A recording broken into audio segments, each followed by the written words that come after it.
Selamat pagi anak-anak. Salam sejahtera untuk kita semua.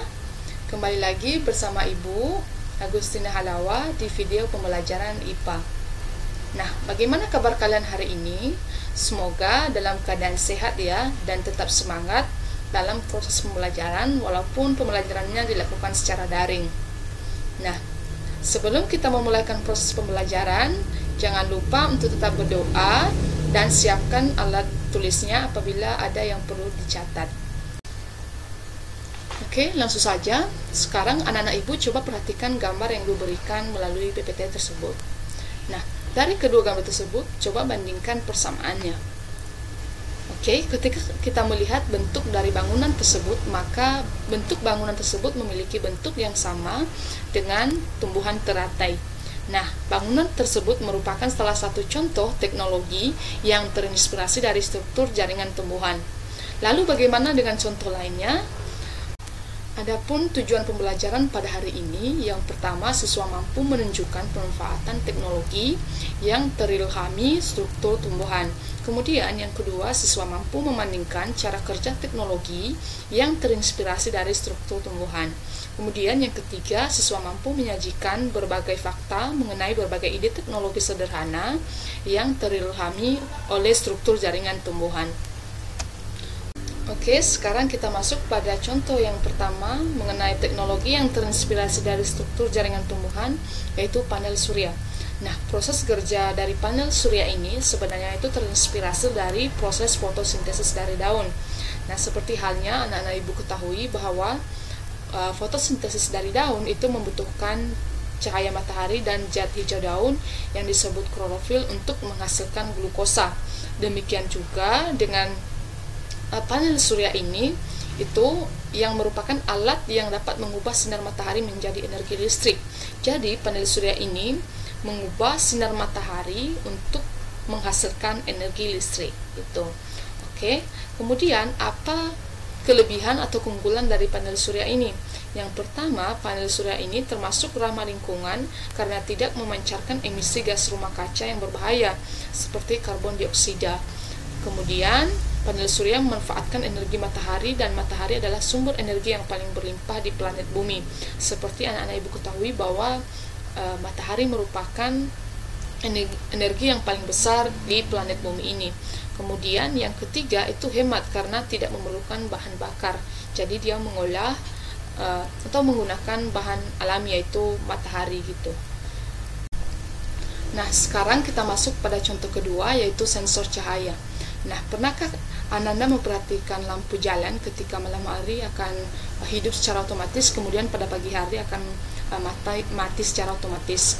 Nah, hal ini dikarenakan pada lampu jalan itu dilengkapi dengan fotoresistor dan pengatur sakelar on dan off gitu. Jadi dia akan hidup secara otomatis dan pada malam hari akan mati secara otomatis. Bagaimana mekanismenya? Mari kita lihat. Perbandingan mekanisme kerja sensor cahaya itu terinspirasi dari mekanisme gerak stomata pada daun. Nah, saat menjelang pagi, sinar matahari akan mengenai fotoresistor, menyebabkan listrik mengalir menuju sakelar. Akibatnya sakelar ini malah mematikan aliran listrik utama, sehingga lampu penerangan jalan menjadi mati. Kemudian, saat menjelang malam, aliran listrik tidak dapat mengalir melalui fotoresistor ini, sehingga tidak ada aliran listrik yang mengalir menuju sakelar. Akibatnya sakelar berada dalam kondisi on sehingga lampu penerangan menyala. Nah, kemudian bagaimana mekanisme kerja gerak stomata pada daun kaktus? Nah, stomata kaktus akan membuka saat malam hari. Nah, seperti yang pada sensor cahaya. Kemudian proses membuka dan menutup stomata didukung oleh aktivitas sel penjaga stomata. Sel penjaga ini memiliki reseptor cahaya yang disebut dengan fotoreseptor yang peka terhadap cahaya. Nah, begitu juga dengan tadi yang sensor cahaya menggunakan fotoresistor. Dapat dilihat bagaimana gambar dari stomata pada daun kaktus. Nah, sekarang kita masuk pada contoh yang ketiga, yaitu lapisan pelindung dan pengilap. Nah, ketika anak-anak Ibu melihat tanaman talas ataupun daun teratai, pada daunnya tersebut itu sangat bersih dan tahan air. Nah, mengapa hal demikian? Ternyata ketika dilihat melalui mikroskop, penampang melintang dari kedua daun tersebut. Pada permukaan daunnya terdapat lapisan tebal yang disebut kutikula. Nah, kutikula ini tersusun atas senyawa lipid berupa lilin dan polimer hidrokarbon yang disebut kutan. Kedua senyawa ini bersifat hidrofobik dan tidak suka air, sehingga jika air mengenai lapisan ini tidak akan membasahi daun. Nah, lapisan ini juga mampu mencegah menempelnya debu ataupun kotoran lain dan membuat daun itu tetap bersih.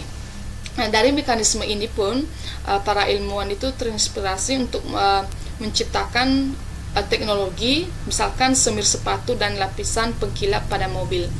Ya, oke. Kemudian contoh yang keempat adalah alat pemurnian air. Nah, pernahkah Anda memperhatikan misalkan pada kolam yang terdapat tanaman eceng gondok itu airnya itu selalu bersih. Nah, mengapa hal demikian? Ternyata ketika diamati membran sel akar itu secara lebih teliti dengan menggunakan mikroskop elektron, maka akan terlihat lubang-lubang ataupun saluran kecil pada membran sel akar.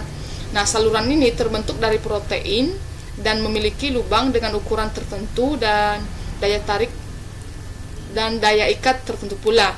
Nah, salah satu saluran tersebut bernama aquaporin.